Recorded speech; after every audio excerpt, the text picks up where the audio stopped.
Pourquoi Booba a-t-il perdu ses couilles devant Jean Messia?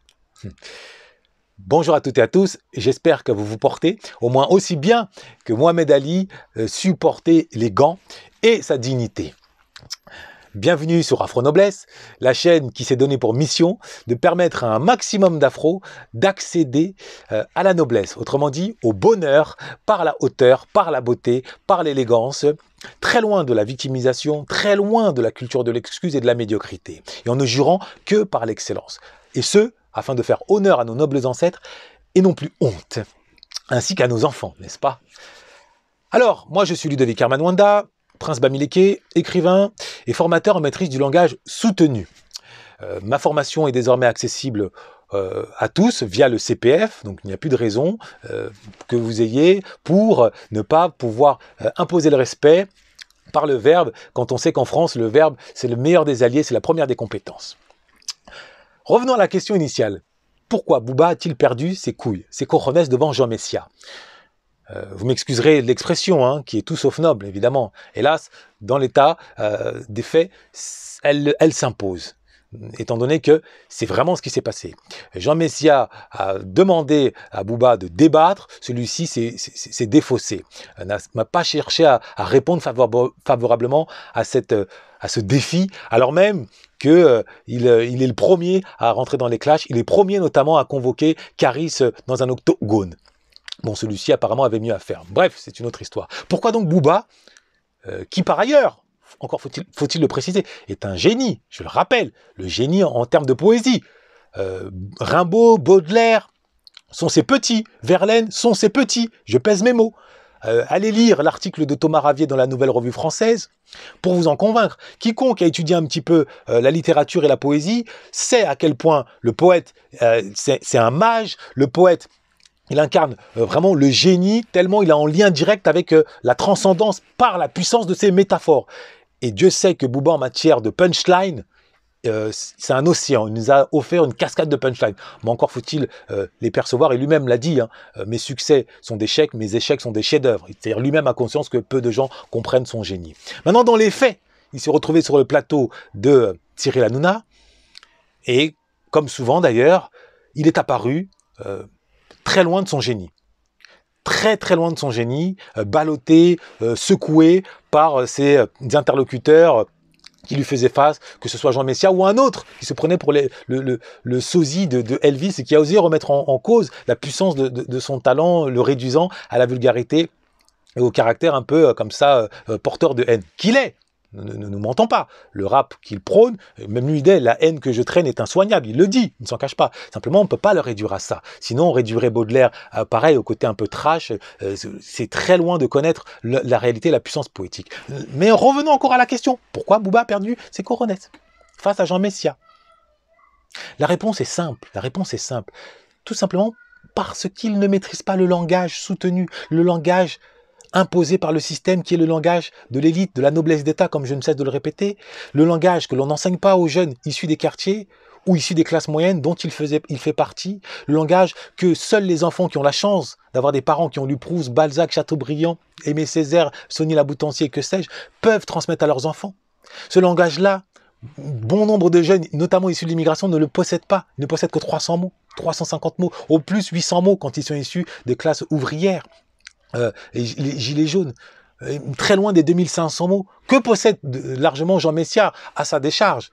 Il a connu un parcours universitaire et scolaire des plus brillants. Il a eu l'ENA, entre autres choses. Donc ce n'est pas rien. On le voit comme ça, d'aucuns lui affublent du mot d'oiseau, de chameau, mais au-delà de son physique, il incarne la noblesse d'État. Il a ce pouvoir-là verbal. C'est d'ailleurs pour cette raison qu'il a convoqué en duel Booba. Il savait que celui-ci se risquait à accepter. Il allait l'écraser. Et s'il n'acceptait pas, il allait, pareil, l'écraser justement, par défection. Et c'est ce qui s'est passé. En raison, non pas d'une faiblesse intellectuelle de Booba, mais d'une incapacité linguistique, d'une faiblesse linguistique. Et à travers ce schéma, on a la symbolique de la réalité des hommes afro-français. Nous pouvons avoir tous les millions du monde. Booba, le moins qu'on puisse dire, il roule sur l'or. Hein. Il est très loin de la NPE. Comme il dit, RMI et RSA, il leur met un high kick. Il est très loin des problématiques économiques. Pour autant, face à un Jean Messia, qui est son inférieur socialement, il s'est retrouvé comme une souris face à un éléphant, ou pardon, face à une montagne. Il s'est retrouvé tout minuscule, en raison de son absence de maîtrise du langage. Et voilà la réalité française. Qui ne maîtrise pas le langage ne peut pas s'imposer en société, nonobstant tous les milliards qu'il aura en poche. Et c'est ce que nous devons retenir. Le génie de Booba s'est effondré, a été réduit en miettes en raison de l'absence du langage. Donc si toi demain, cher frère afro-français, si tu veux réussir à imposer ta personne en société, ça ne sera pas au volant d'une Ferrari ou d'une Rolls-Royce. Ça ne se fera pas en ayant à ton bras la femme la plus belle du monde, une fusée atomique. Non. Ça ne se fera pas non plus parce que tu es en capacité de faire 100 pompes ou 1000 tractions, comme notre grand frère M. Jean Gabin. Pas du tout. Ça se fera simplement et uniquement par ton verbe, par la puissance de ton verbe, et rien d'autre.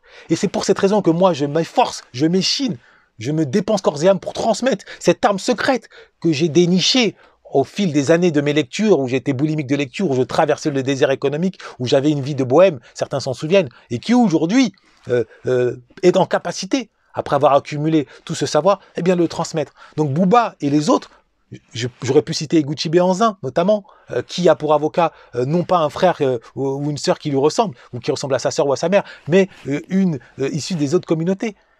Pareil, c'est aussi une honte. Donc il serait temps que nous autres Afro-Français, notre virilité, elle ne se limite plus à nos cojones ou à nos torses bombés, mais plutôt à notre tête, c'est-à-dire à notre verbe. Quand on sait que pour prouver son intelligence intellectuelle, ça passe par le verbe. Celui qui n'a pas le verbe, il apparaît aux yeux des autres comme idiot. Tellement la culture française est imprégnée de ce verbe de Boileau. Ce qui se conçoit bien s'énonce clairement et les mots qui le disent pour le dire viennent aisément. Rien n'est plus faux, cette citation est fausse, sauf que dans l'imaginaire collectif, elle est vraie. Les gens estiment en France que quand tu ne maîtrises pas le langage, c'est que tu es bête. Rien de plus tragique. Donc plutôt que de combattre cette réalité ancestrale, culturelle, c'est un fait, il est préférable bien d'adopter ces codes du langage.